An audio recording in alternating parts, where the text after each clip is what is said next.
নাপাক অবস্থায় বেশিক্ষণ থাকলে বা গোসলে দেরি করলে ফেরেশতারা কি সত্যিই অভিশাপ দেয়? নাপাক ব্যক্তির প্রতিটি চুলের গোড়ায় শয়তান থাকে, এটি কতটা সত্যি? অপবিত্র অবস্থায় বেশিক্ষণ থাকলে কি কি ক্ষতি হয়?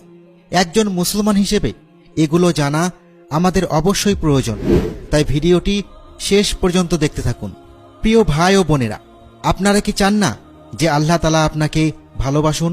পবিত্রতা অর্জনই যথেষ্ট কারণ আল্লাহর ভালোবাসা লাভের জন্য। আল্লাহ তাআলা বলেছেন, নিশ্চয় আল্লাহ তওবাকারীদের এবং পবিত্রতা প্রিয়দের ভালোবাসেন। আমাদের মধ্যে এমন কে আছে যে পূর্ণ ঈমান অর্জন করতে চায় না? আপনি কি প্রিয় নবী সাল্লাল্লাহু আলাইহি ওয়াসাল্লামের এই কথা বিবেচনা করেছেন? পবিত্রতা ঈমানের অর্ধেক। পবিত্রতা কিছু ইবাদতের শর্ত, যেমন সালাত ও তাওয়াফ।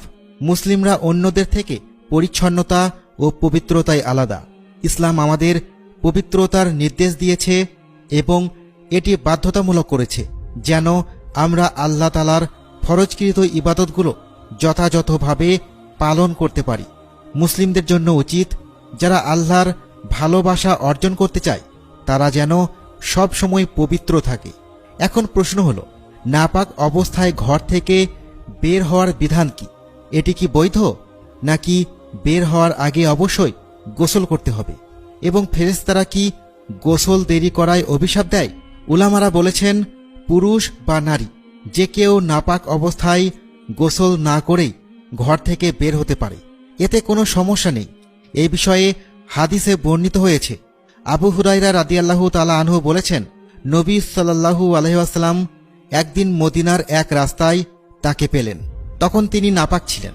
তিনি লুকিয়ে গিয়ে গোসল করলেন।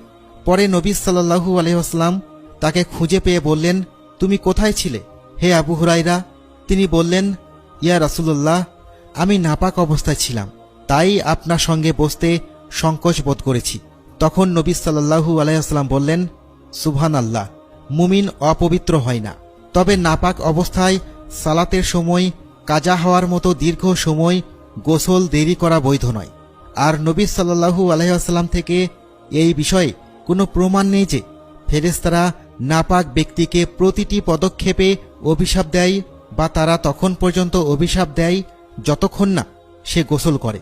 এমনকি এই কথাটিও প্রমাণিত নয় যে নাপাক ব্যক্তির প্রতিটি চুলের নিচে শয়তান থাকে। তবে নবী করিম সাল্লাল্লাহু আলাইহি ওয়াসাল্লাম বলেছেন, ফেরেশতারা নাপাক ব্যক্তির কাছে আসে না যতক্ষণ না সে গোসল বা ওযু করে। শাফেঈ ও হাম্বলী ফকিরা বলেছেন, নাপাক ব্যক্তি যদি